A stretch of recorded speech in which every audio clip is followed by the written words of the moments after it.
Hoje, nós vamos falar da água da vida. Jesus como sendo a água viva, ou a água da vida. E eu quero convidar você a abrir a sua Bíblia comigo, num texto muito conhecido de todos nós, que é João capítulo 4, quando Jesus se encontra com uma mulher samaritana e trava um diálogo com ela, estabelece uma conexão, um diálogo com aquela mulher. E hoje eu quero falar, ou pegar esse texto para ser o texto base dessa meditação nessa manhã, para que o Espírito de Deus possa, de fato, de verdade, aplicar tudo que vier dele ao nosso coração nessa manhã. Todos acharam? Não temos na projeção? Temos? João capítulo 4, a versão que eu uso é NVI, acho que a que está ali também é NVI, tá? Não tem? Então tá, então abra sua Bíblia por favor. Se você não tem sua Bíblia, uma Bíblia com você, lê com quem está do seu lado, acompanhe, ouça atentamente, apenas não se desconecte nesse momento que tudo vai tentar fazer você se desconectar do que está sendo feito aqui. As contas a serem pagas, os problemas da segunda-feira, as crises que você está vivendo, as suas dores, tudo vai tentar tirar você daqui. Então concentre-se agora em nome de Jesus. Os fariseus ouviram falar que Jesus estava fazendo e batizando mais discípulos que João, embora não fosse Jesus quem batizasse, mas seus discípulos. Quando o Senhor ficou sabendo disso, saiu da Judeia e voltou uma vez mais a Galileia. Era-lhe necessário passar por Samaria. Assim, chegou a uma cidade de Samaria chamada Sicar, perto das terras que Jacó dera a seu filho José. Havia ali o poço de Jacó. Jesus, cansado da viagem, sentou-se à beira do poço. Isso se deu por volta do meio-dia. Nisso, veio uma mulher samaritana tirar água. Disse-lhe Jesus: dê-me um pouco de água. Os seus discípulos tinham ido à cidade comprar comida. Verso 9. A mulher samaritana lhe perguntou: como o Senhor, sendo judeu, pede a mim, uma samaritana, água para beber? Pois os judeus não se dão bem com os samaritanos. Jesus lhe respondeu: se você conhecesse o dom de Deus e quem está pedindo água, você lhe teria pedido e ele você lhe teria pedido dele e dele receberia água viva. Verso 11. Disse a mulher: o Senhor não tem como tirar água e o poço é fundo. Onde pode conseguir essa água viva? Acaso o Senhor é maior do que nosso pai Jacó, que nos deu o poço do qual ele mesmo bebeu, bem como os seus filhos e o seu gado? Jesus respondeu: quem beber desta água terá sede outra vez, mas quem beber da água que eu lhe der, nunca mais terá sede. Ao contrário, a água que eu lhe der se tornará uma fonte de água a jorrar para a vida eterna. A mulher lhe disse: Senhor, dê-me dessa água, para que eu não tenha mais sede, nem precise voltar aqui para tirar água. Ele lhe disse: vá e chame o seu marido e volte. Não tenho marido, respondeu ela. Disse-lhe Jesus: você falou corretamente, dizendo que não tem marido. O fato é que você já teve 5, e o homem com quem agora vive não é seu marido. O que você acabou de dizer é verdade. Disse a mulher: Senhor, vejo que é profeta. Nossos antepassados adoraram neste monte, mas vocês, judeus, dizem que Jerusalém é o lugar onde se deve adorar. Jesus declarou: creia em mim, mulher. Está próxima a hora em que vocês não adorarão o Pai, nem neste monte, nem em Jerusalém. Vocês, samaritanos, adoram o que não conhecem. Nós adoramos o que conhecemos, pois a salvação vem dos judeus. No entanto, está chegando a hora, e de fato já chegou, em que os verdadeiros adoradores adorarão o Pai em espírito e em verdade. São estes os adoradores que o Pai procura. Deus é espírito, e é necessário que os seus adoradores o adorem em espírito e em verdade. Disse a mulher: eu sei que o Messias, chamado Cristo, está para vir. Quando ele vier, explicará tudo para nós. Parênteses, Jesus gasta 3 horas com a mulher explicando, mostrando que ele é água viva, que ele é Deus. E ela fala: o Messias está para vir mesmo, mas quando ele vier, ele vai explicar o que você tentou me explicar e eu não consegui entender. Quando ele vier, explicará tudo para nós. 26. Então Jesus declarou: eu sou o Messias. Eu que estou falando com você. Vamos orar. Entrarei na sequência, mais à frente um pouco, na sequência do texto, mas por hora quero apenas orar com vocês, pedindo a graça, a misericórdia, o socorro de Deus nesse momento tão importante da vida de uma comunidade de fé, que é quando a palavra de Deus é pregada. Quando um homem de Deus, que tem o peso, a responsabilidade de ser voz de Deus numa manhã como essa, fala para uma plateia, fala para um público que precisa ouvir a voz de Deus.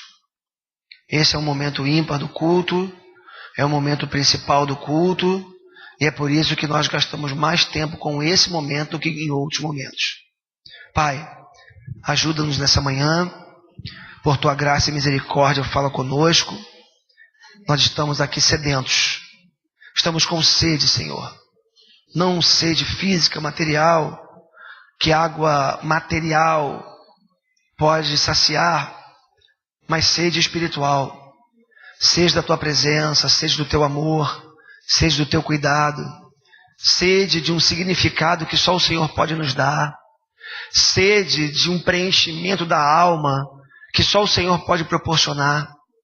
E nós estamos aqui e talvez a gente não saiba muito bem a dimensão dessa sede, o que ela realmente representa, porque ela às vezes se manifesta em nós através de sentidos e através de desejos e através de patologias, e faz com que nós busquemos tantas outras coisas para matarmos essa sede, e a gente não vai percebendo que esse nível de sede é tão profunda, tão profunda, tão profundo, tão profundo o nível dessa sede, que só o Senhor pode saciá-la. Então que nessa manhã o Senhor sacie toda a sede, que nessa manhã o Senhor nos inunde com a água da vida, que nessa manhã o Teu Espírito tenha essa liberdade tremenda de agir entre nós e sobretudo em nós, para que ao sairmos daqui de verdade, de fato, de verdade, nós saímos daqui, meu Deus, transformados, renovados, fortificados, fortalecidos, preparados para aquilo que vamos ter que enfrentar ainda pela frente. Obrigado pela Tua palavra, obrigado pelo povo que tem vindo aqui ouvir essa palavra. É a nossa oração em nome de Jesus. Amém, amém. Queridos, é um texto conhecido, né, como já lhes disse. É um texto que todos nós, de alguma forma, já nos encontramos com ele, já ouvimos muitas mensagens sobre esse texto. E toda vez que eu me deparo com um texto bíblico na responsabilidade de pregá-lo, eu faço essa pergunta, eu peço a Deus: Deus, me ajuda a falar ou repetir o que já tem sido falado, de forma que os meus irmãos sejam lembrados. E uma vez lembrados, porque através da repetição que nós somos formados, que nós aprendemos e entendemos, ou o Senhor me dê uma palavra nova, uma percepção nova, que eu consiga encontrar alguma coisa nesse texto que nos ajude a nos conectarmos com o Senhor e percebermos aquilo que o Senhor tem para nós. E eu sou muito inquieto no que diz respeito a sair do óbvio e tentar de alguma forma. Eu sei que muitas vezes não consigo. Um pastor que prega todo domingo para o mesmo público, é muito difícil ele não ser repetitivo em alguns momentos, não falar a mesma coisa em alguns momentos. Mas eu estava uma vez com um pastor querido, amigo querido lá de Niterói. Ele dizia assim: rapaz, eu a cada 2, 3 meses eu estou repetindo todas as pregações que eu já preguei, e o povo ouve como se fosse a primeira vez. Aí eu pensando, então o cara tem essa capacidade de, né, rapaz, o povo esquece de tudo. As pessoas não se lembram muitas vezes no meio de semana que elas ouviram no domingo. E olha que responsabilidade e que tristeza uma constatação dessa. A palavra de Deus ser pregada e você no meio da semana, o Baduque dizia muito isso, né? Você prega, você fala, ao sujeito dá a primeira topada na pedra, já chega um palavrão, já foi metade da pregação embora. Já cai no esquecimento. Por quê? Essa dificuldade que a gente tem, sobretudo nos dias de hoje, da gente sentar, parar tudo, se concentrar em algo que está sendo ministrado, está sendo falado, e guardar aquilo no coração, na mente, e viver aquela palavra. Então, olhei para esse texto mais uma vez e falei, já preguei N vezes sobre esse texto, Deus me ajuda.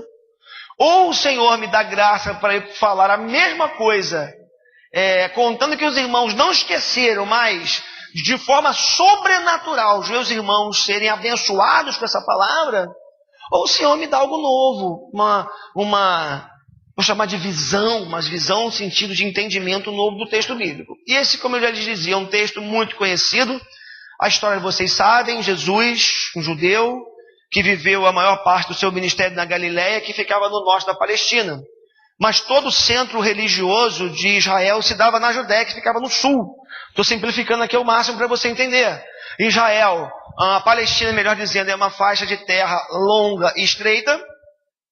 3 estados você tem ali, no tempo de Jesus, óbvio. Você tem a Galiléia ao norte, Samaria no centro e a Judéia embaixo, no sul, onde ficava o templo, inclusive, onde havia adoração, onde o culto, a religião, o pensar judaico acontecia, da religião judaica acontecia. E era frequente em Jesus esse trajeto. Enquanto os seus compatriotas evitavam passar por Samaria, porque eram rejeitados, eram desprezados, havia uma animosidade. Lembra comigo do episódio em que Tiago e João, ou Pedro e João, acho que é Pedro, Tiago e João, Jesus tinha que passar por Samaria para chegar na Judéia num outro momento, e ali quando eles iam passar, Jesus mandou mensageiros à frente.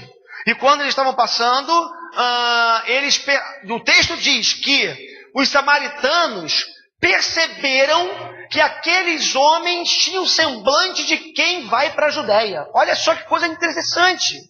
A animosidade era tão forte por conta das divergências, sobretudo religiosas, formas de adoração, forma de culto, que os judeus evitavam passar por Samaria quando precisavam fazer esse trajeto, porque eram quase apedrejados, apanhavam quase por conta dessa relação.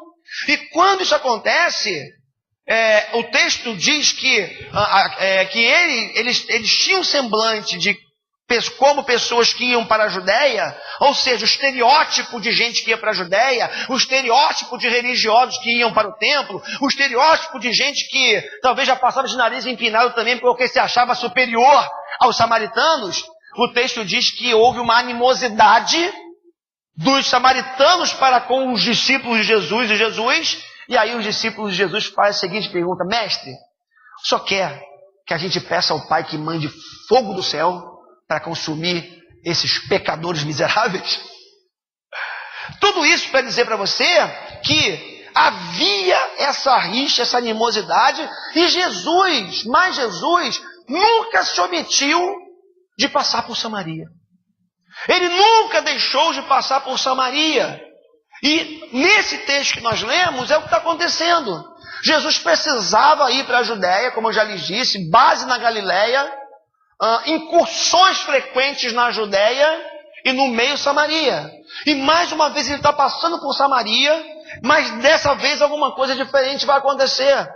Porque o texto diz que era meio-dia, ele estava cansado da viagem, sedento, havia um poço num lugar chamado Sicar, cidade de Sicar, e ali era um poço, foi um poço que Jacó construiu aquele poço.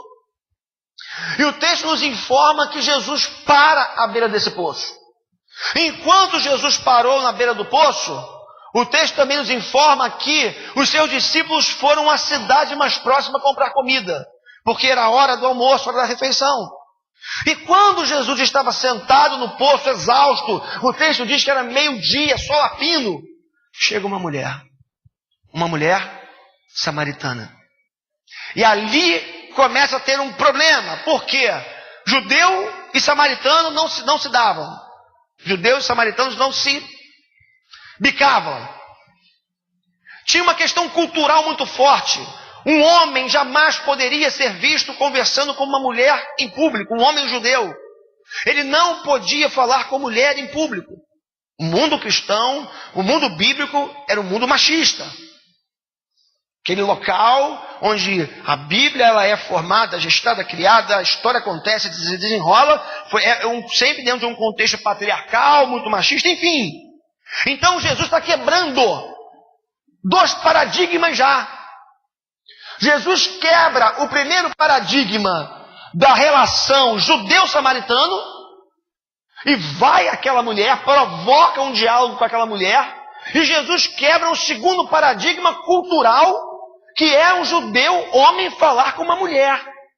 Aliás, Jesus adora quebrar paradigmas que os homens constroem e estabelecem.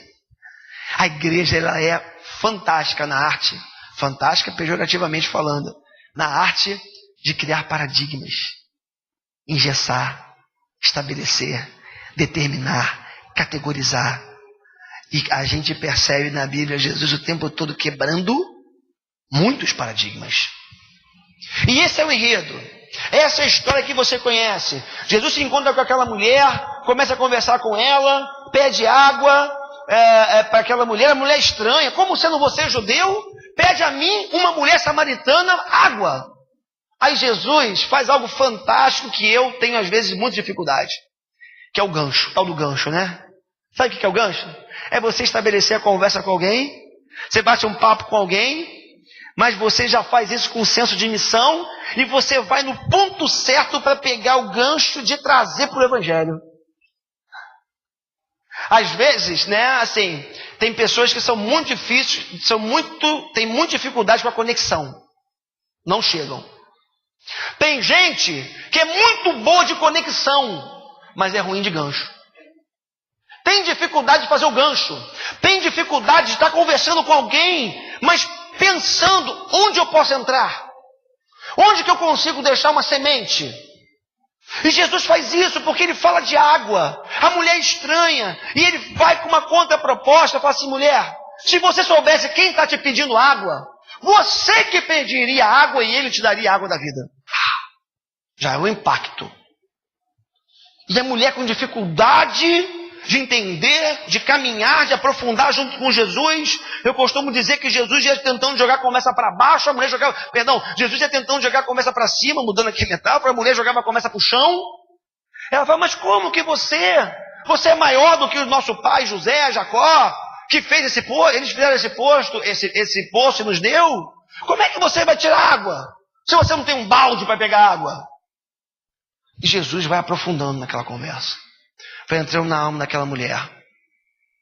Só que chega um momento que Jesus percebe que aquela mulher estava com tanta dificuldade, porque na verdade havia um grande buraco no peito dela, uma carência, uma ausência tão grande que nem ela sabia o que era. Quando Jesus viu que pelo caminho que ele estava seguindo não estava dando certo, ele fala o que para ela? Chama teu marido. E quando ele fala para a mulher chamar o seu marido, qual foi a resposta dela? Eu não tenho marido. Aí Jesus fala o quê? Bem você disse, porque você já teve 5. E o homem com quem você vive agora não é seu marido. E a mulher, se sentindo confrontada, o que ela faz? Ela vai para a religiosidade. Isso é muito comum. Ela se sentindo confrontada, ela vai para a religião, ela vai para a religiosidade, ela muda o assunto, ela foge, ela se esquiva. Que ela fala o seguinte, mas vem cá, vocês judeus dizem que o lugar de adorar é em Jerusalém. Nós, samaritanos, nós adoramos no nosso monte aqui. Afinal de contas, quem está certo? Aí Jesus vai dizer, a salvação vem dos judeus, né? Deus chama um povo primeiro, a salvação veio dele porque Jesus é o Salvador e veio de lá. Mas mulher, entenda uma coisa, vai chegar a hora, já chegou, em que os verdadeiros adoradores adorarão o Pai, em espírito e em verdade. E não será mais nesse monte nem daquele, não dependerá mais de hora exata, de hora não exata, de local, de pessoas. E Jesus mais uma vez vai começar a quebrar, ou vai continuar quebrando um monte de paradigmas que a religião vinha impondo por séculos sobre a vida das pessoas. Jesus, em Samaria, conversando com uma mulher samaritana, anunciando algo novo para ela, fazendo um gancho, confrontando aquela mulher, desconstruindo uma religiosidade superficial, ultrapassada, por que não dizer já, por Jesus, fazendo algo fantástico enquanto seus discípulos estavam comprando comida. Quando eles voltam, eles estranham.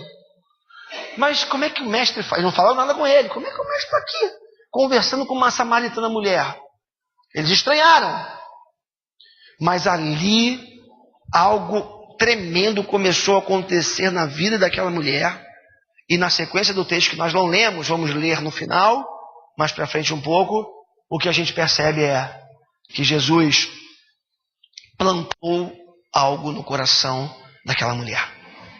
E quando eu olho para esse texto, hoje eu vou tentar ser bem presbiteriano, 3 pontos, né?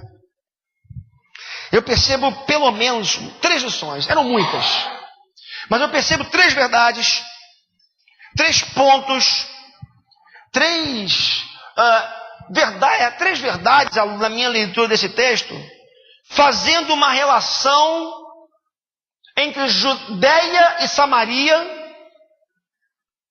e a nossa vida como está configurada hoje. Deixa eu tentar melhorar. Vamos a eles. Primeira coisa que eu percebi nesse texto aqui, ao lê-lo de novo, pela enésima vez, é que para chegar à Judeia, nós temos que passar por Samaria.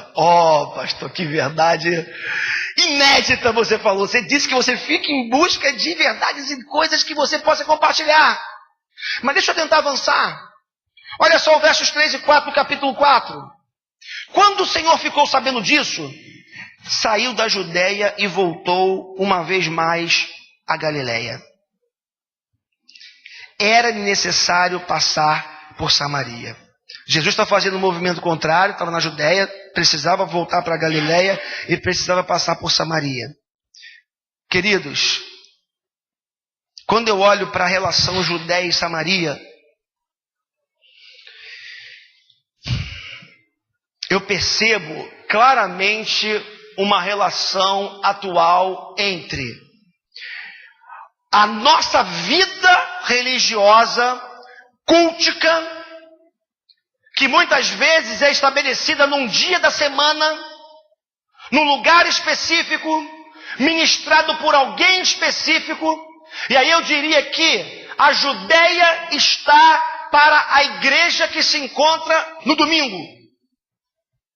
A Judeia está, ou é uma referência, ou é um tipo, uma metáfora que nós podemos usar, que aponta para a nossa vida religiosa que acontece no domingo. Vejam comigo, como eu já lhes disse, era na Judeia que o culto acontecia. Todo judeu piedoso que morava fora dos territórios ali próximos, ele, se o judeu, precisava pelo menos uma vez ao ano ir ao culto no templo em Jerusalém. Lembram quando Jesus era pequeno? E ele vai ao templo com seus pais numa caravana, e os seus pais o esquecem lá. E a caravana volta depois de um dia inteiro de viagem e percebem, cadê Jesus? E eles têm que voltar mais um dia de viagem. E quando voltam, encontram Jesus aonde? No templo, fazendo o quê? Dialogando, discutindo com quem? Com os mestres. E todos encantados com Jesus. A Judeia é o lugar da adoração, é o lugar do culto, é o lugar onde a relação com Deus acontece, onde os judeus entendiam que onde o culto podia acontecer. A gente aqui desconstrói isso toda semana, tenta desconstruir, mas não nos iludamos. No cenário religioso, há uma proposta, por que não dizer, é vendida uma ideia. Que ideia? De que você só pode receber a bênção na Judeia. Você só pode ser abençoado no domingo. Você só pode receber a bênção do sacerdote. Culto é algo que você presta no domingo, no templo, por um sacerdote, numa forma específica. Eu relaciono a Judeia, a formatação da igreja hoje, pelo menos algumas propostas que nós temos visto por aí. Onde, se você não vai à igreja, claro, Hoje mesmo já falei sobre vir à igreja. Entenda o que eu estou dizendo. Você precisa estar nessa formatação para poder ser abençoado. E é isso que Deus quer de você. Então, a Judéia é o lugar do culto. Judéia é o lugar da conexão com Deus. Judéia é o lugar da relação formal com Deus. E Samaria? Se a Judéia acontece no domingo, a Samaria acontece de segunda a sexta, gente. Porque para chegar na Judéia, era-lhe necessário passar por Samaria. E aqui, se por um lado a Judéia está para a igreja, como está formatada hoje, eu diria que Samaria está relacionada, está para a nossa vida como está configurada de segunda a sexta-feira. Samaria é o lugar dos conflitos. Samaria é terra hostil. Samaria é lugar de rejeição. Samaria é onde as pessoas são rotuladas. E não são rotuladas. Propaganda, gente. Ninguém percebeu, não? Né? Teve graça. Vou avançar. Nextel, gente. Rótulos não me definem. Samaria é o lugar dos rótulos. Samaria é terra hostil, perigosa, que produz exaustão. É o lugar por onde você anda e você fica em busca de uma fonte de água, de um poço, de alguma coisa que possa refrigerar sua alma em uma caminhada longa. Já percebeu como é que é a tua semana? Já percebeu quão exausto você fica? Já percebeu como que a tua exaustão potencializa as tuas fraquezas?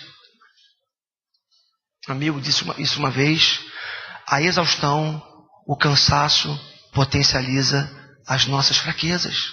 O que há de pior em nós se manifesta quando você está exausto. Samaria é esse lugar, representa esse lugar de rótulos. Você é judeu. O semblante deles era como de pessoas que iam para a Judéia. O semblante dele é como de alguém que se rotula melhor, que se vê melhor do que o outro, que se acha superior, porque frequenta um culto no domingo. Enquanto a Judéia é o lugar da segurança, Samaria é o lugar de riscos, de desafios e de desconforto. Gente, olha que bolha gostosa é essa Judéia. A gente está aqui, tem perigo aqui, tem riscos aqui, lugar de segurança, adoramos a Deus, vocês ouvem a palavra, somos abençoados mutuamente. É lugar, é uma bolha de segurança fantástica, igreja. Só que ela só acontece domingo. Só que tem Samaria de segunda a sábado.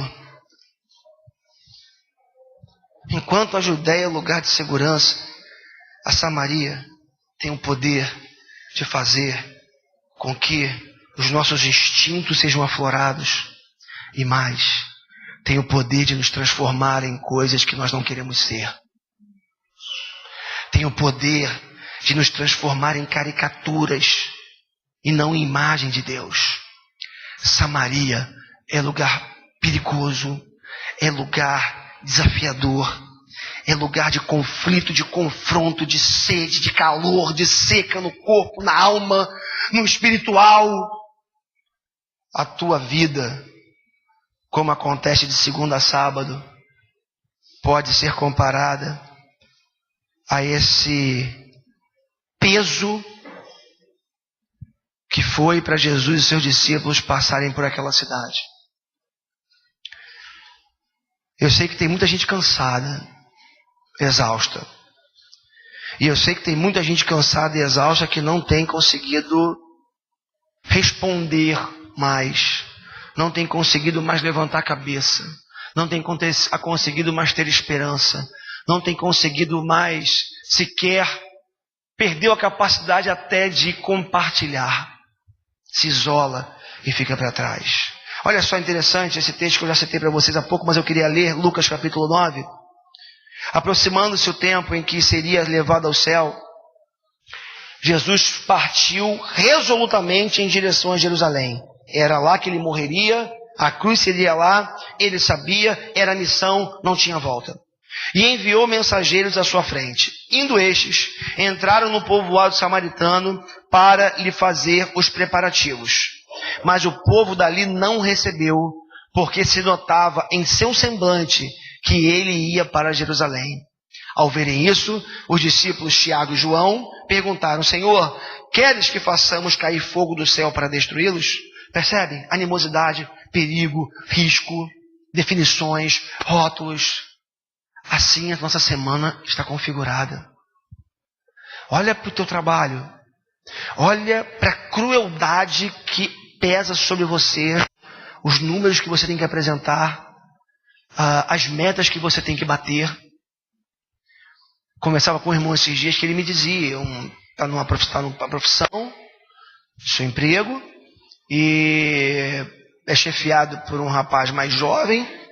Ele, por ter ficado desempregado por um tempo, ele hoje assumiu um cargo abaixo do que realmente seria o cargo dele. E hoje esse dia ele ouviu de um garoto praticamente. Aqui a gente trabalha por produção, aqui tem que bater meta. Você já cometeu um erro, se você errar de novo, você vai para a rua. Um pai de família. Isso é Samaria. Cruel. Calor. A sede. A exaustão. Então, repetindo, para frisar, para reforçar, assim como a Judéia está para os paradigmas do domingo, do tempo, do clero, do culto, Samaria está para os outros 6 dias da semana, com a nossa vida como está configurada. Irmãos, eu que sou pastor, tenho o privilégio de ser pastor, faço a minha agenda. Ninguém determina a minha agenda. Meu conselho não determina a minha agenda. Ninguém fiscaliza o meu trabalho. Eu chego, muitas vezes no final da semana, exaurido, esgotado, cansado. Eu fico e não tenho as pressões que vocês têm. E não tenho os desafios que vocês têm. Não tenho que bater metas. Eu imagino o que deva ser para você a tua Samaria. Segunda verdade que eu encontro nesse texto é que muitas vezes a jornada se torna tão exaustiva que nós precisamos parar no meio de Samaria para renovar as forças. É muito importante isso aqui. Porque se por um lado a Samaria produz todo esse perigo, esse risco, por outro lado, a gente precisa começar a perceber que não tem como sair de Samaria para descansar. Não tem como sair de Samaria para ter refrigério. Não tem como sair de Samaria para poder encontrar a paz, a satisfação que a gente tanto precisa. E o que você vai ter que fazer?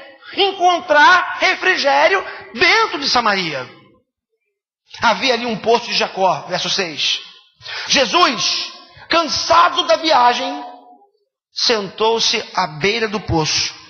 Isso se deu por volta do meio-dia. Jesus estava cansado, gente. A caminhada é longa, sol a pino. E ali, dentro de Samaria, dentro daquela configuração, Jesus ele encontra um refrigério para a sua alma, para o seu corpo. Interessante, né?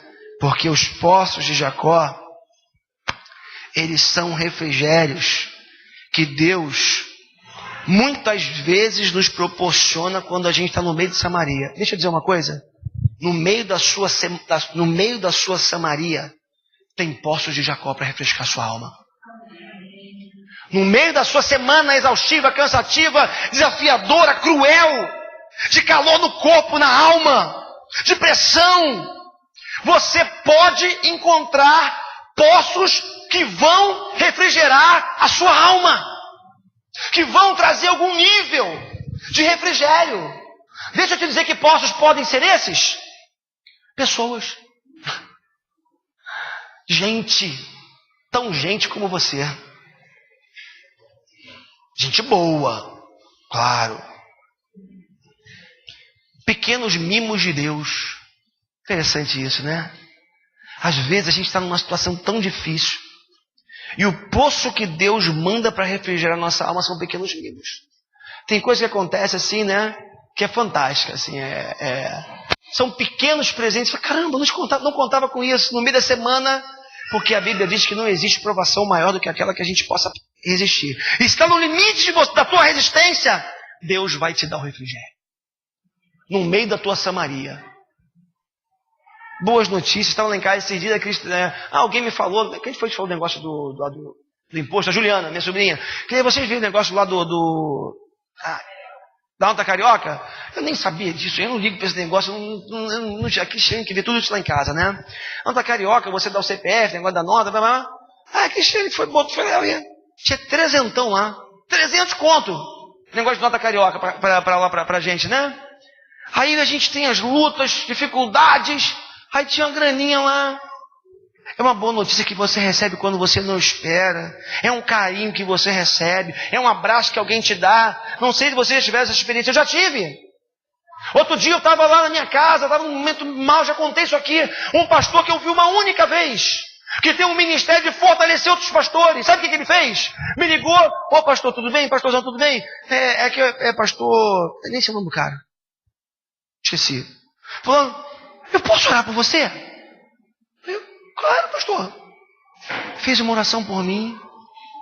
Para Deus abençoar o meu dia, cuidar de mim, da minha casa, da minha família, da minha igreja, papapá.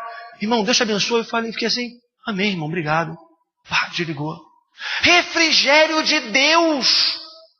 Um acolhimento, um abraço que você recebe.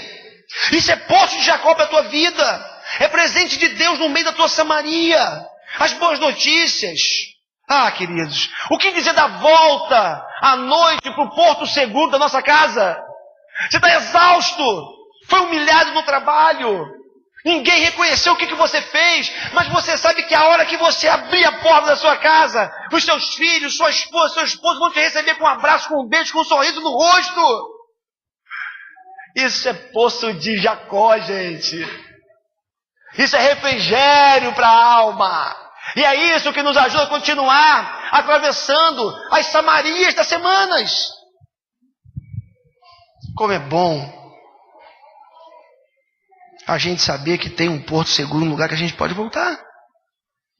Pastor, minha casa está ruim demais. Lá em casa o negócio está feio. E eu prefiro muitas vezes ficar longe do poço do que tentar beber dessa água.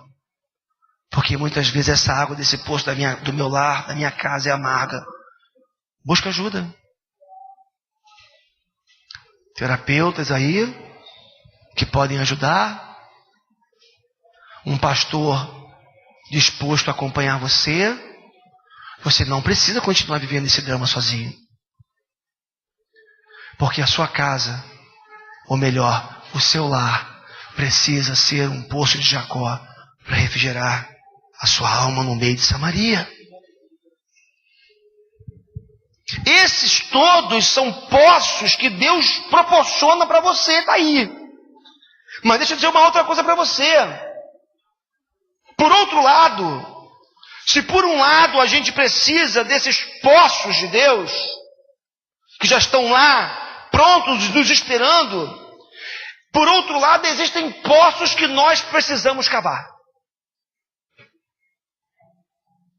Tem água lá embaixo, mas você vai ter que cavar para encontrar essa água para te refrigerar no meio de Samaria. Vamos a elas? Por exemplo, antes, a água está ali, mas compete a nós irmos a ela. Continua sendo o refrigério de Deus para nossa alma do mesmíssimo jeito, mas tem que ter a nossa pegada. Exemplo, já citava aqui. Terapia. Você precisa, se você está vivendo as angústias, os infernos dentro da existência, existem pessoas altamente capacitadas, preparadas, que podem ajudar você e refrigerar a sua alma. Vamos avançar?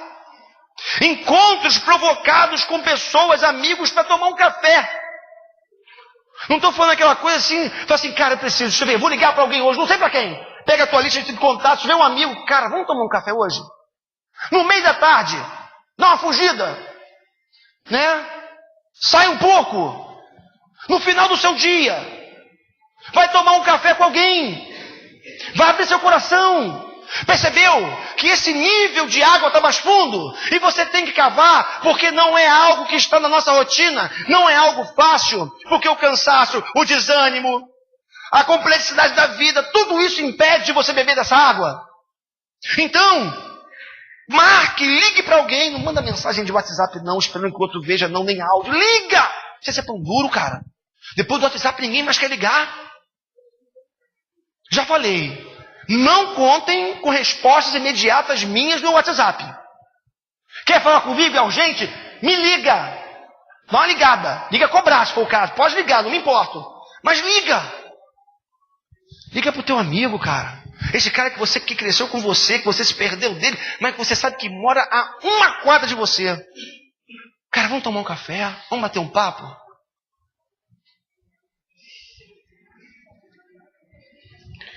Fabrini Viguier, amigo querido, que escreveu o livro Ser Homem, que a gente está lendo, Entre os Homens, no primeiro capítulo ele fala que todo mundo precisa de um hobby. Todo mundo precisa de um hobby. Interessante que, aqui é minha testemunha, antes de ler o livro, eu tinha dito para você isso, né? Eu falei assim, Cris, eu estou sentindo que eu preciso colocar alguma coisa na minha agenda que me produza uma satisfação. Me dê um refrigério, com outras palavras. Eu encontrei o kickbox. Tá, né? É uma coisa que eu estou focado. O André não está podendo estar dando aula, mas pelo menos 4 vezes por semana eu desço, tem um sacão lá, eu saio batendo. Aí eu penso num presbítero, num diácono da igreja, vou socando, né? Pá. Brincadeira, gente, é brincadeira. Tá? E assim, segunda-feira é minha folga, eu tento sempre sentar num café, tranquilo, ficar um tempo para mim. São refrigérios provocados. E aí, pegando o ponto do Fabrini, ele usa a palavra recreio, que essa palavra recreio dá a ideia justamente de você se renovar. É algo que produz uma renovação em você. Irmãos, independente da idade, nós precisamos de recreios. Nós precisamos encontrar coisas que tragam satisfação. Porque senão o nosso nível de satisfação vai caindo. E daqui a pouco a gente está doente. Samaria toma conta de você. E tem água lá no poço. Basta você cavar. Encontre um hobby. Happy hour. Não é aquele happy hour de mulher, cerveja. Isso não, né? Sabe, tem um momento para você curtir. Que seja a pelada do futebol, tá, gente? Pelada, né? A pelada de terça-feira. De quarta-feira, você não pode trabalhar desse jeito que você trabalha e não ter tempo para nada, chegar em casa como alguém quase que em coma. Outro dia o cara falou, minha mulher falou, meu marido parece um ser em coma, né? O cara tá corpo presente, mas o sujeito é ausente. Tá em coma, em casa, mas totalmente ausente. Aí, sai com os amigos, joga um futebol, né? Faz alguma coisa fora dessa rotina exaustiva. Isso tudo é água lá no fundo que você tem que tirar. Tem que cavar. Jesus amado, agora. Tem jeito. Se presentei. Robson não pode ouvir isso não. Compra um presente e pega teu dinheiro. Compra um presente para você. Calma, agora vou pegar o Robson. Desde que não comprometa o teu orçamento. Fiquei bem? E não falamos hoje, hein? Não avisamos. No final me lembra, tá? Se presentei. Dinheiro está aqui para você usar. Sabiamente, óbvio. Robson, o cara é o especialista dessa área. É para você usar. Mas cuidado com essa coisa de você guardar. Cara, dê um presente para você de vez em quando. Que seja um picolé. Porque eu conheço gente que não toma picolé para não gastar dinheiro. Não, vai. Gente, o negócio é sinistro. Calor desse de Samaria, né? Picolézinho cai bem, né? Sol do meio-dia de Samaria, o picolézinho cai bem. Precisamos de happy hour, precisamos nos presentear. Nós precisamos, sabe o que? No meio da semana, quer um bom poço para você cavar? Vai para um grupo pequeno. Acha uma reunião de oração na nossa igreja no meio de semana. Isso é poço que você cava. Porque tem que cavar. Porque a tua agenda não vai permitir se você for olhar para ela. Então você vai provocar, você vai cavar. Daí eu ter dito no início, mais cedo do culto, a possibilidade de começarmos uma reunião de oração 6:30 da manhã. Fazemos uma escala aqui.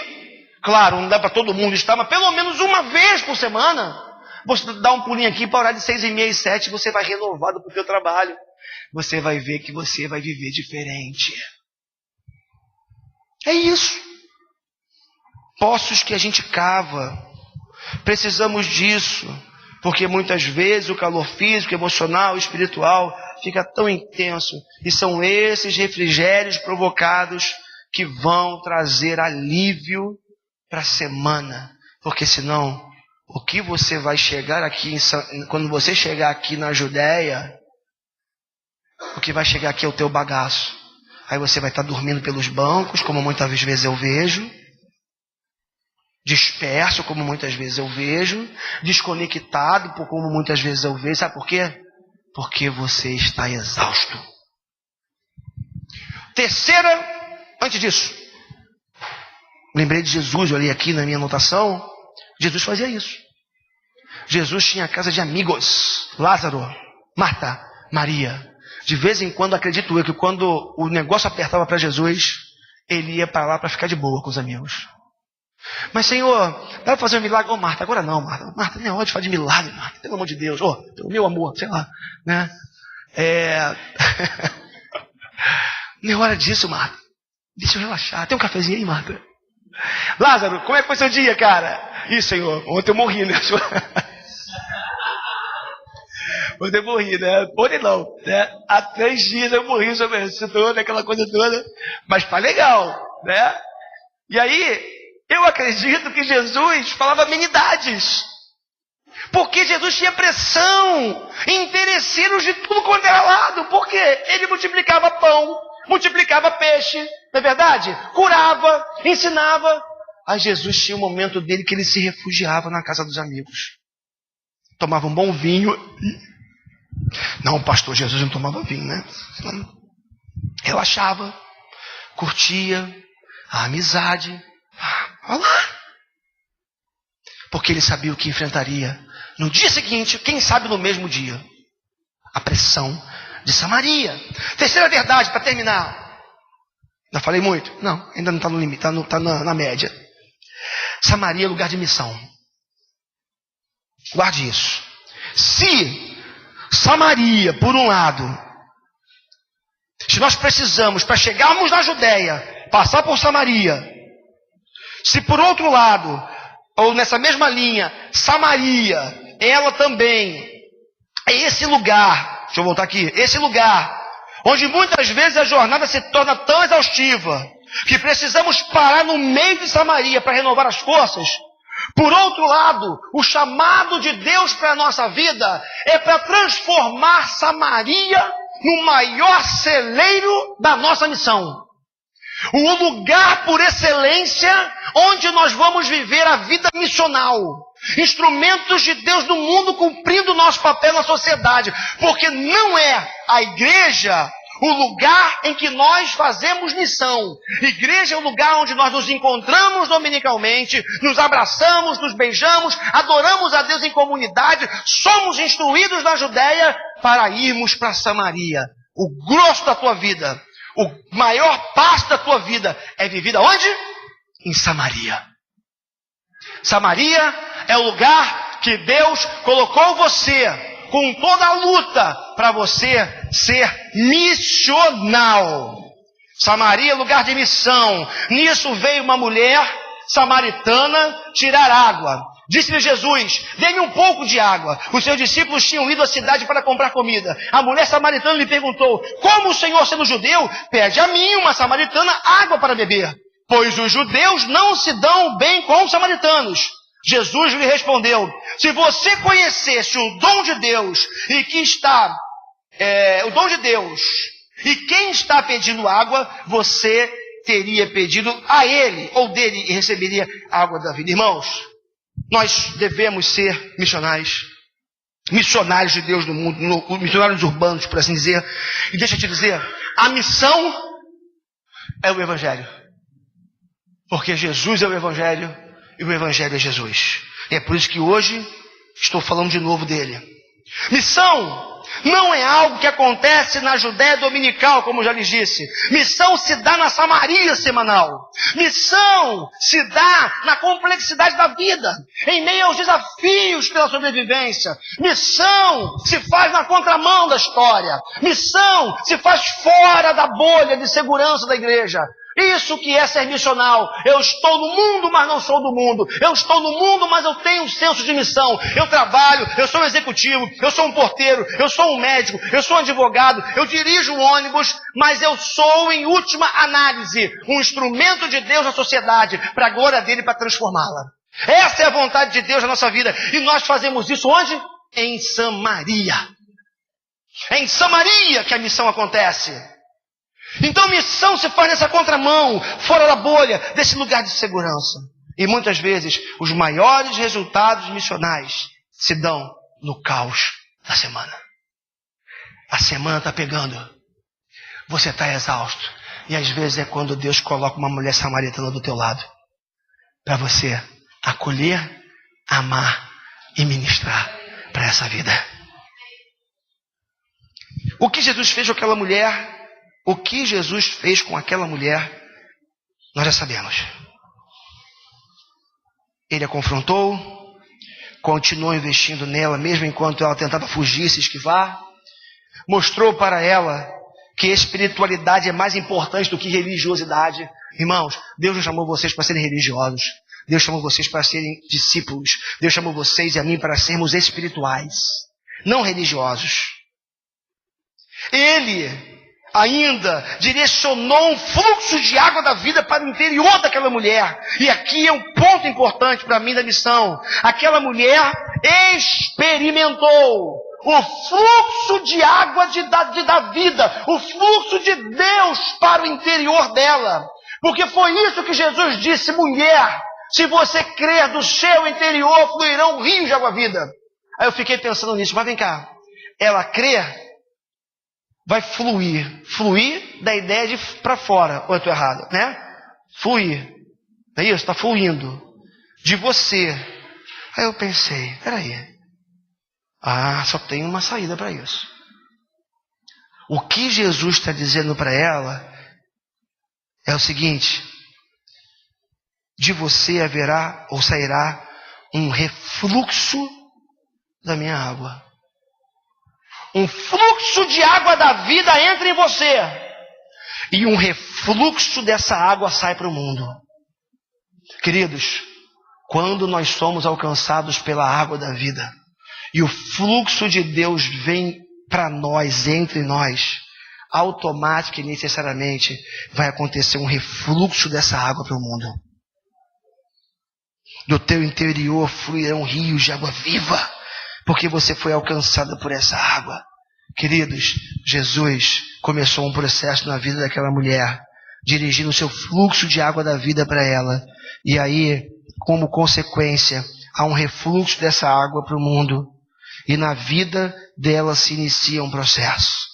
Jesus foi missional dentro de Samaria. Verso 10 do capítulo 4. Jesus lhe respondeu: se você conhecesse o dom de Deus e quem está pedindo água, você lhe teria pedido e dele receberia água viva. Jesus foi direto. Disse a mulher: eu sei que o Messias chamado Cristo está para vir. Quando ele vier, explicará tudo para nós. Então Jesus declarou: eu sou o Messias, eu que estou falando para você. Queridos, se relacionar. Tem uma frase que é atribuída eu sempre citei aqui, eu não vou corrigir, ou vou, sei lá. Aquela frase que é atribuída a Francisco de Assis, parece. Pregue sempre. E eu vi alguém dizer esses dias que essa frase não é dele. Pregue sempre. Se necessário, use palavras. Mas deixa eu dizer uma coisa para você. Tem uma hora que você tem que ser claro com o evangelho na vida das pessoas. Jesus sondou, rondou, foi, tá? Mas Jesus chegou a hora do gancho. Pegou. Eu sou este que você fala. Eu sou o único que pode dar a você a água da vida. Eu sou o Messias, queridos. A gente tem que aprender a apresentar Jesus ao mundo. Pregar o evangelho. Falar, verbalizar. Porque nosso comportamento pode ser que produza até bons e excelentes ateus. Não, eu sou cristão. O sujeito olha para mim e sabe que eu tenho uma vida diferenciada. De fato, se você é um cara correto em tudo que você faz, o sujeito vai olhar para você e vai dizer, que cara bom, cara honesto, eu quero ser como ele. Mas vai para o inferno porque não teme a Deus, não serve a Jesus. Você pode produzir um excelente ateu. Aliás, você pode fazer perpetuar, confirmar o comportamento de um excelente ateu que vai para o inferno. Sabe por quê? Porque ele viu em você uma bondade, a tua forma de ser o contagiou e falou, eu quero ser como esse cara. Só que ele não tem que ser como você, ele tem que ser como Jesus. O que eu quero dizer, acho que eu estou enrolando demais, para tentar melhorar. O nosso comportamento e testemunho são importantes e imprescindíveis, mas não são tudo. Se fosse assim, não haveria a revelação especial, só a geral, que é a própria criação. Mas a criação geral aponta a existência de um Deus, mas não aponta o caminho de volta para o Deus ofendido pelo pecado da humanidade. Por isso a revelação especial que é a palavra. Da mesma forma, o seu testemunho é importante e funciona como uma espécie de revelação geral, diga-se de passagem. Mas se você não abrir a sua boca e você não apresentar Jesus para quem convida com você, não vai ter o gancho. E a obra não vai ser completada através da sua vida. E a mulher? Essa mulher, para terminar, se tornou uma mulher missional. Porque olha só, então, versos 28 a 30. Deixando o seu cântaro, a mulher voltou à cidade e disse ao povo, venham ver um homem que me disse tudo o que eu tenho feito. Será que ele não é o Cristo? Então saíram da cidade e foram para onde ela estava. Então ela saiu do encontro com Jesus, foi para a cidade e falou de Jesus. Primeira coisa que ela fez. Olha o refluxo. O fluxo entrou. Ela nem entendia muito bem o que estava acontecendo. Ela faz uma pergunta. Será que ele não é o Messias? A obra já havia sido startada dentro dela. Ela volta para a cidade e aquele fluxo se transforma em refluxo para os seus agora. E os versos 39 a 42, para terminar, muitos samaritanos daquela cidade creram nele. Creram nele por causa do seguinte testemunho dado pela mulher. Ele me disse tudo o que eu tenho feito. Assim, quando se aproximaram dele, os samaritanos insistiram em que ficasse com eles. E ele ficou 2 dias. E por causa da sua palavra, primeiro foi por causa da mulher. E daquela palavra de que ele sabia tudo a respeito dela. Mas agora, por causa da palavra direta, do fluxo direto de Jesus para a vida daqueles samaritanos, muitos outros creram nele. E disseram à mulher, agora cremos, não somente por causa do que você disse, pois nós mesmos o ouvimos e sabemos que este é realmente o Salvador do mundo. Jesus, faz-me